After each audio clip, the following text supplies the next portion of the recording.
There's one thing that terrifies a narcissist more than being insulted: your silence. Not your accusations, not your anger, but the moment you walk away, without warning, without explanation, without begging, they begin to unravel.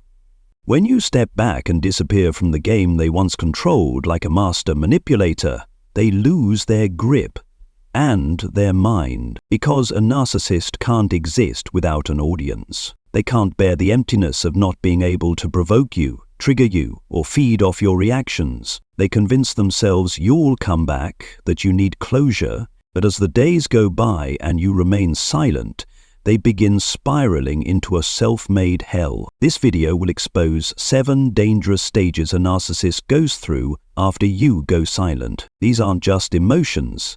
They're transformations, 7 masks they put on in a desperate attempt to regain control over you. They may act remorseful, they may play the victim, they may flaunt a new relationship in your face just to get a reaction, but don't fall for it. Behind it all is one truth: they're falling apart quietly in the dark. If you've ever escaped a toxic relationship, hit that subscribe button now, because you deserve to reclaim your peace and your power.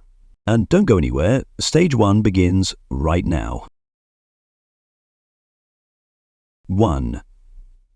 The charmer. When you decide to go silent, no more texts, no more arguments, no more explanations or efforts to hold things together. It's like you just pulled the rug out from under the narcissist's carefully constructed world. To a healthy person, silence might mean healing, a necessary boundary, a quiet reclaiming of self. But to a narcissist, silence is a direct threat. No reaction from you means no mirror to reflect their inflated ego, no emotions to manipulate, no stage on which to perform. And in response to that terrifying void, the narcissist launches what feels like a charm offensive. The first mask they put on in the 7-stage unraveling, the charmer. The charmer isn't a new version. It's a recycled image. The one that once swept you off your feet, said all the right things, made you believe you had found the one. But this time, they're not coming back out of love. They're coming back because they've lost control of you. In the twisted logic of the narcissist, your silence, your refusal to seek closure, your lack of anger or even curiosity feels like the ultimate betrayal. And to regain the upper hand, they return not with rage, but with sweetness. Messages like, "I just heard that song you used to play every morning," or "You'll always be the most special person in my life," begin to pop up. They'll use emotional tactics, nostalgia, romance, even crocodile tears, all aimed at softening your resolve. But don't confuse this for genuine remorse. The charmer doesn't want your forgiveness. They want one thing: your response. One message from you, one sign of lingering emotion, and they breathe easier, not because they're happy, but because they know they still have power. Narcissists don't feed off love, they feed off reaction. And if you're reacting, to them the game is still on. The charmer hits you where you're most vulnerable, your memories. They know you once loved this version of them. They know you once believed in their potential. And now, they're recreating that persona just long enough to make you believe this time will be different. But the truth is, nothing has changed. They're not back to build something healthy. They're back to regain dominance. They don't ask how you're feeling. They talk about how they're hurting. They don't take responsibility. They make vague promises. Every apology is just a performance.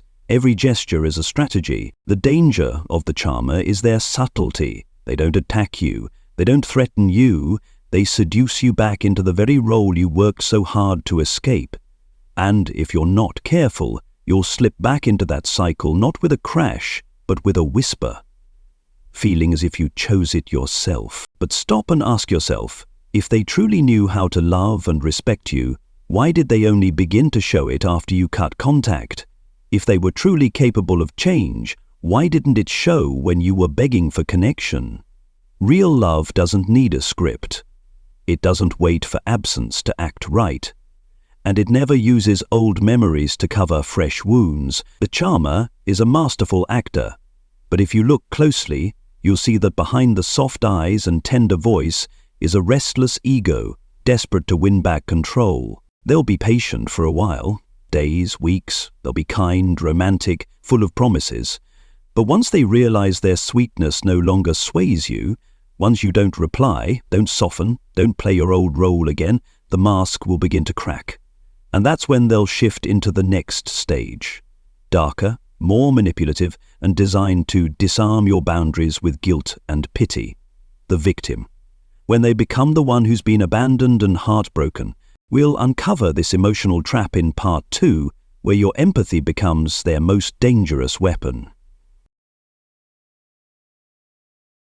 Part 2, the victim, when the narcissist becomes the abandoned soul. When the sweet mask of the charmer fails to work, when you don't respond, don't soften, don't give them any sign that you're still under their control, the narcissist doesn't stop. They never stop just because you've gone silent. They shift tactics. And this time, they don't come smiling. They come with teary eyes and a voice soaked in tragedy. This is when they slip into their second mask, the victim, the one who's been abandoned, misunderstood, and wounded, or so they want you to believe. The victim isn't a truly broken person. It's emotional manipulation at its finest. They begin to pour out their story, either to you or anyone else who will listen, about how deeply they're suffering after you suddenly vanished. You'll hear lines like, "I gave everything I had, but they left me when I needed them most." They'll craft their words to make you feel like you were the heartless one, the ungrateful one, the one who walked away from someone who only ever loved you. But don't be fooled. This isn't a confession. This is a performance designed to make you feel guilty, because guilt is leverage. And the moment you feel guilty, you become vulnerable to letting them back in. In the narcissist's world, that's a victory. They know you're kind, they know you're empathetic, they know you struggle with the idea of hurting others. So they'll weaponize that against you. They'll talk about their painful childhood, their loneliness, their inner demons, anything to pull at your heartstrings and make you feel responsible for their pain. You might even hear, "You were the only one who ever made me feel worth something. Now you're gone and I'm nothing." Sounds sincere, doesn't it? But remember, during the relationship they rarely, if ever, recognized your worth. They didn't value your presence when they had you. Now, suddenly, you're the only one? No, they don't want you back because they love you. They want you back because they lost control, because you were the supply, the one who made them feel powerful, central, admired. The most dangerous part of the victim phase is how far-reaching it can become. It's not just directed at you. They begin broadcasting their victimhood to mutual friends, social media, and anyone who might sympathize. They'll paint you as cold and heartless. They'll post vague emotional messages online, subtle enough to avoid direct accusation, but sharp enough to make sure you notice. Suddenly you feel like the villain in everyone else's story. And if you're not grounded, you may feel tempted to explain yourself, clear the air, or defend your name. But here's the truth. You owe them nothing. Your silence is your right. It's the result of long-standing emotional damage that they refuse to acknowledge. It's a boundary you drew to survive, and no amount of guilt-tripping changes that. The victim knows exactly how to make you question yourself. They won't outright say you're the problem, but their tone, their words, their sad eyes, all suggest it. They want you to second-guess your choice. They want you to feel the burden of responsibility for their so-called suffering. But their pain isn't from love. It's from losing control over someone they never thought would walk away. They'll tell you you're abandoning them, but the truth is, you're simply leaving a place that was no longer safe for you to stay. And when they realize that this tactic has failed too, when they see that even guilt can't reel you back in, they begin to pivot again. No more weeping, no more pleading. The next stage is darker, sharper, and much more dangerous. This is where they stop pretending to hurt and start trying to hurt you, where the passive aggression becomes overt, where they provoke you intentionally just to see if you'll crack. They step into the third mask, the provoker, when they start pushing buttons to drag you back into emotional chaos. And in the next section, We'll expose how they weaponize words like knives and why your silence remains the most powerful answer of all. Part 3. The Provoker. When they start pushing buttons to drag you back into emotional chaos. When the crocodile tears no longer move you, when the victim role fails to spark guilt inside you, the narcissist has no choice but to fall back on their most primitive weapon, provocation. And so they put on their third mask, the provoker, the instigator, the button pusher who doesn't want to have a conversation. They want a reaction, not for clarity, not for closure, but to drag you right back into their emotional battlefield. The provoker doesn't speak with charm. They've dropped the act of being kind. Now they come at you with sarcasm, mockery, and cold jabs. Their messages become razor sharp. You always only cared about yourself. I get it now. You never really loved me. Or worse, I'm just glad I didn't waste more time on someone like you. These aren't reflections of truth. These are emotional grenades thrown in desperation, hoping you'll explode.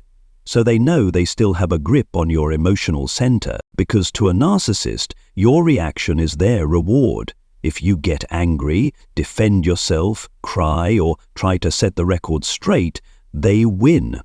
In that moment, you've lost your position of emotional mastery and stepped back into your old role, the manipulated. They'll twist your words, accuse you of being overly sensitive, or say you're just looking for drama. They want you off balance because only in chaos do they feel powerful. The provoker doesn't want your love back. They want to drag you back down to their frequency of dysfunction. They can't bear the peace you're starting to find. It burns them inside to know you're moving forward without them. To them, the worst part isn't losing you. It's losing the ability to affect you. At this stage, you'll see a face you might never have seen before, cold, cruel, sometimes vicious. The same person who once told you you're my whole world might now say, I never needed you anyway. The one who once begged for a second chance may now insult you publicly, attack your character to mutual friends, or post shady, hurtful messages online, crafted carefully just to provoke a reaction. But the truth is, they don't believe the things they're saying. The insults don't come from clarity, they come from panic. The provoker is a crumbling ego with too much pride to admit it. They lash outward because they cannot confront what's falling apart inside. They hurt you, not because you're wrong, but because you did the one thing they couldn't handle. You walked away and never looked back. This stage is a test. A psychological storm designed to shatter your calm. But you must understand, silence at this stage isn't a choice. It's a strategy. Every time you don't respond, every time you choose peace over provocation, every time you keep walking forward without looking back, you're not just protecting yourself, you're striking at the narcissist's deepest fear, the fear of becoming invisible to the one they once controlled. And eventually, when they realize they still can't break your composure, when you remain grounded, still, and untouchable, they'll deliver their next blow. Not a direct one, but a calculated strike meant to pierce you in silence. They replace you and make sure you see it. They'll parade the new person like a trophy, perfect, radiant, and of course, the opposite of everything you are. But don't be fooled. This isn't love.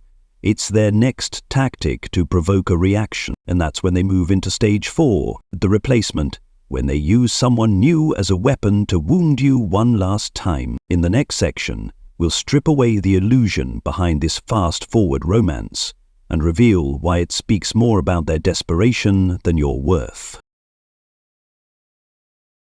Part 4. The replacement. When they use someone new as a silent weapon. After failing to win you back with charm, after tears and pleas fall flat, and after provocation fails to pull you back into their game, the narcissist plays one final card, replacing you. But they don't do this quietly. In fact, they want you to see it. They want you to know. They want you to feel it.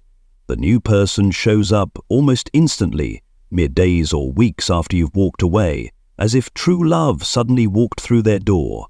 They post pictures, share sweet moments, and write romantic captions. Not because they're living a new, happy chapter, but because they want to wound you with someone else's presence. The replacement isn't the start of love. It's a psychological strike, a silent message. You were never that special. They want you to feel disposable. They want you to question your worth. They want you to believe this new person has something you lacked. But the truth is, this new person is walking straight into the same cage you just broke free from. They don't love the new person, they're simply copying you onto someone new, repeating the same love-bombing script, romanticizing, idealizing, clinging. They say the same words they once said to you, visit the same places, use the same gestures, even the same playlist. They're not building something new, they're recycling the past, just with a different face. The new person is simply a tool for illusion. Deep down, the narcissist is screaming, "I don't need you!" But the louder they shout, the more clearly we see their desperation. Their need to parade a picture-perfect romance so quickly and so publicly isn't a sign of peace. It's the panic of someone trying to erase you to everyone else, because they can't erase you from themselves. And then comes the cruelest move. They start comparing you to the new person. Whether directly or through subtle jabs, they'll suggest the new one is more understanding, less dramatic, easier to deal with. But make no mistake, these comments aren't really about the new person. They're aimed at you. It's their final jab, the last punch from a wounded ego that still can't accept the reality. You walked away first. They can't stomach that you chose silence over conflict, distance over desperation, peace over chaos.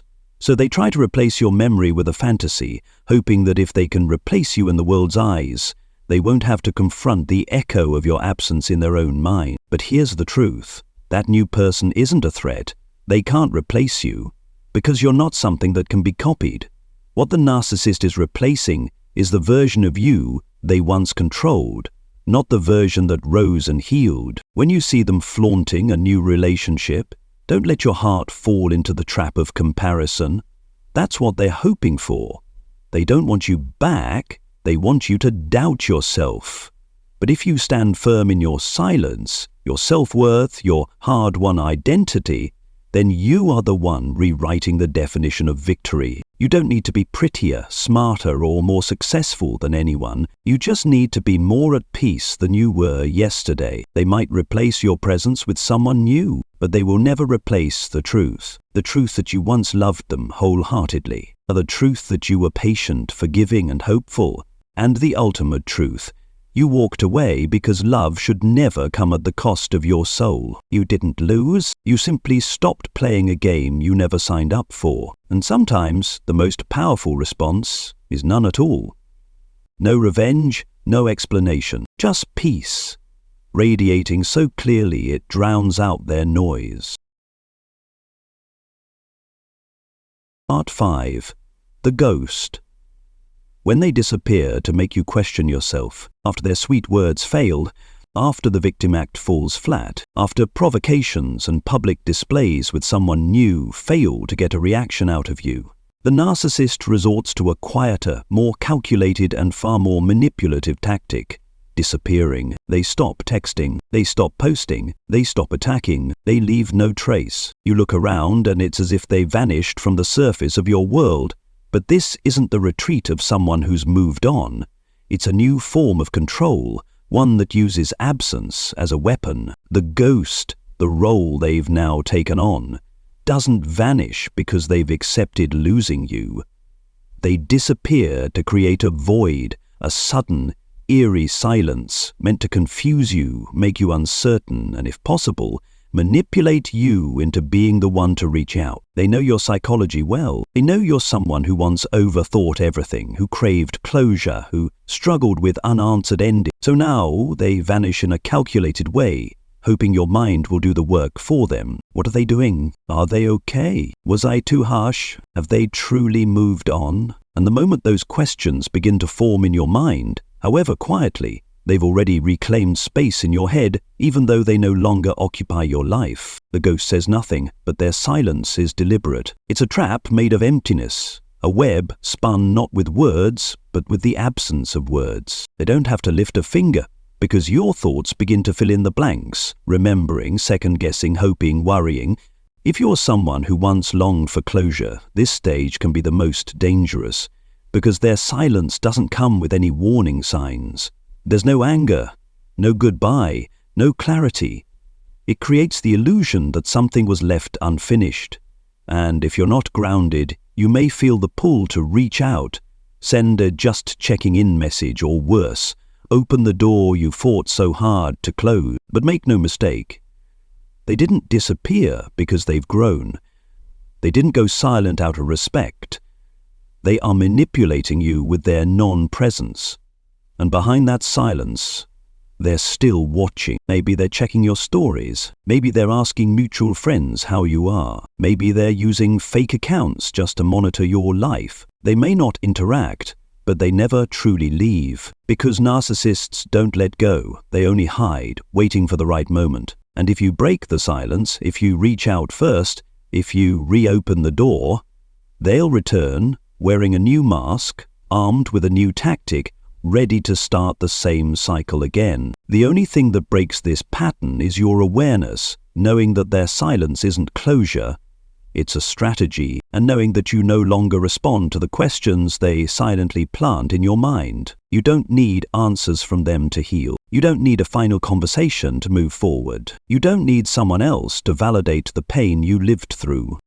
You are the answer, the one who's standing, breathing, growing, and reclaiming peace. Some people don't deserve a goodbye, and some endings don't require explanation. When they disappear, let them disappear for real, not just from your sight but from your heart, because you've already stepped out of the shadows, and you owe no ghost a place in your light. Part 6. The Collapse. When the narcissist crumbles in their own silence. There was a truth that narcissists desperately try to hide, even from themselves. They're not as strong as they pretend to be. They're not as self-sufficient as they claim, and they're far from the invincible persona they project. After exhausting every tactic to reel you back in, from seduction, victimhood, provocation, to flaunting their new replacement, and failing at every turn, the narcissist enters the phase they fear most. A phase they cannot avoid, and one they are completely unequipped to handle. But this collapse doesn't happen with drama. There are no loud outbursts, no tearful breakdowns, no confessions. Just a slow, quiet unraveling. From the inside out, you won't see them fall apart in public. There will be no "I'm broken" posts, no eye contact revealing vulnerability. Because a narcissist, at their core, is terrified of being seen as a failure. But inside them now is a growing emptiness. Because the one thing that used to keep their ego intact is gone. Your reaction. No more control, no more supply, no more mirror to reflect their inflated image. And most devastating of all, no one left to validate that they still matter. Here's the painful truth. A narcissist doesn't know how to exist without someone beneath them. They live through the emotions of others. They define themselves by how much control they can exert. So when you walk away, without reacting, without looking back, you don't just leave the relationship. You force them to face themselves. Funded is the one thing they never want to do. During this phase, they may temporarily compensate with new sources of supply, a new relationship, more attention on social media, work, money, status, anything to numb the vacuum growing inside. But the truth is, none of it can fill the void left by you, the one who once saw their true self, because no one else reflected them as clearly. No one else made them feel so simultaneously seen and so threatened. You, through your love, your empathy, your patience, and even your pain, did what narcissists fear most. You exposed the fragile parts they hide from the world. And now that you're gone, no longer holding up the mirror, no longer feeding the illusion, the reflection disappears. No image, no control, just a hollow ego untethered and beginning to implode, but they'll never admit it. They won't say, "I'm hurting." They won't confess, "I feel empty." They'll continue to perform, "I'm stronger now," "I'm thriving," "I'm finally free." But behind every photo, every smile, every confident post is a soul quietly unraveling. Because the narcissist doesn't know how to heal. They don't learn to sit with pain. They run from it. They cover it. They replace it. They project it. And in doing so, they never truly escape the loop of their own destruction. Their collapse isn't a sudden crash. It's hundreds of tiny cracks. From truth, from loneliness, from no longer being believed, from no longer being able to wear the mask convincingly, and eventually that mask, no longer held together by anyone, begins to fall apart. But you are different. You didn't need to collapse to rebuild. You chose to leave. You chose to heal. You chose to return to yourself. You walked through confusion, through sleepless nights, through unanswered questions, through silence filled with pain, and found your voice again. And what the narcissist can never fake, never replicate, is the peace you are slowly, steadily building. The truth is, they collapse in silence, but you are rising in light. You don't need to shout. You don't need to prove anything. You just need to live authentically and stay grounded in the truth that once saved you. Part 7. The Rewrite.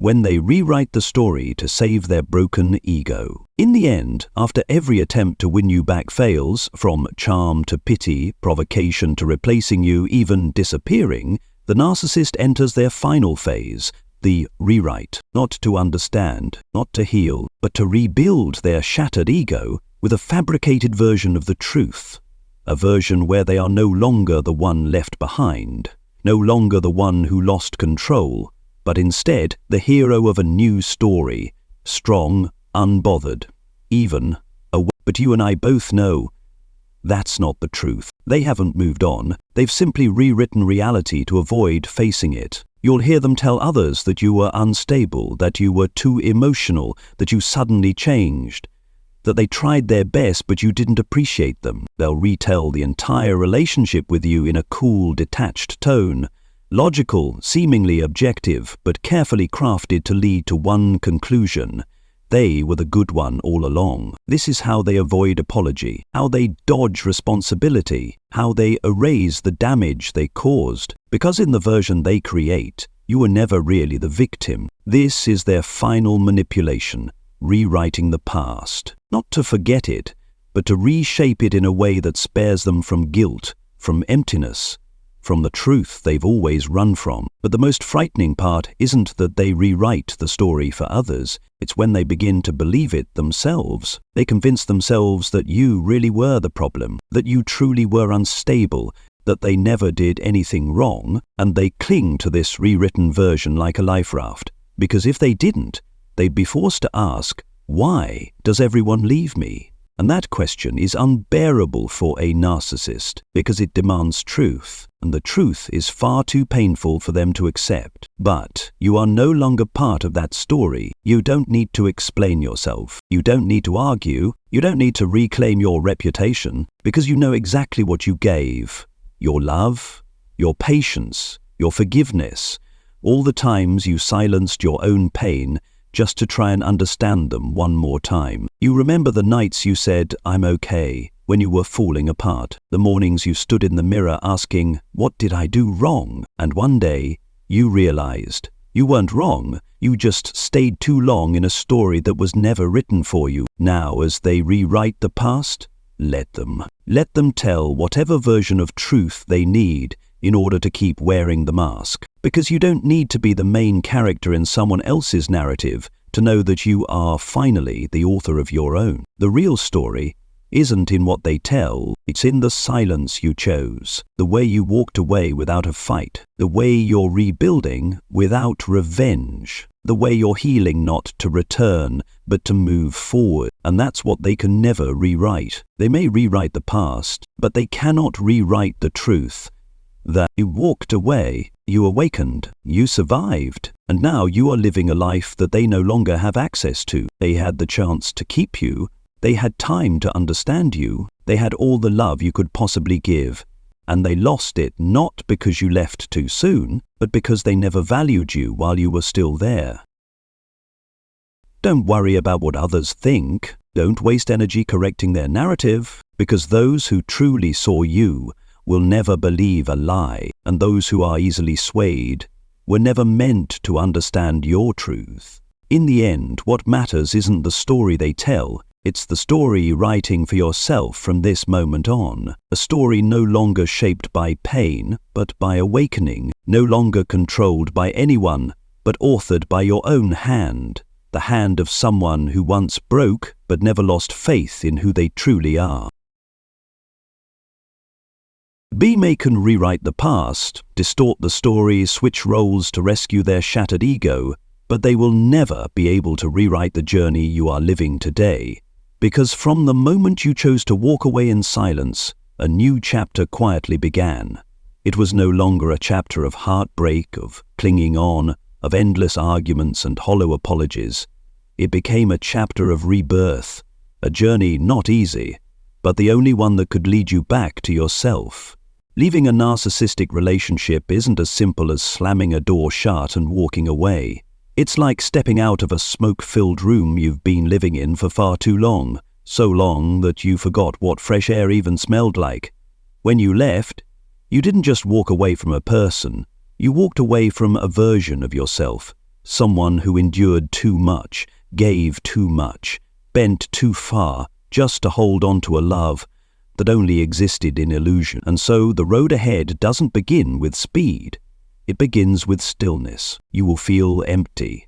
There will be nights when you sit in the quiet of the same room that once echoed with chaos, and you hear a new sound, silence.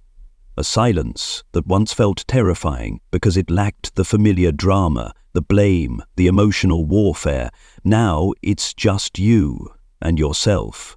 But soon you realize that silence is not loss. It's the first sacred space you've had in years, where you can truly breathe. It's the space where everything begins again, from within. You start hearing a small but honest voice inside you, not the voice of fear or doubt or someone else's manipulation. It's the voice of your soul, whispering, "I've been tired for too long. I no longer want to live a life that needs permission to feel safe. I deserve love, and I deserve it to be gentle." And from that voice, you begin facing questions you once ran from. Why did I accept so little? Why did I silence myself so much?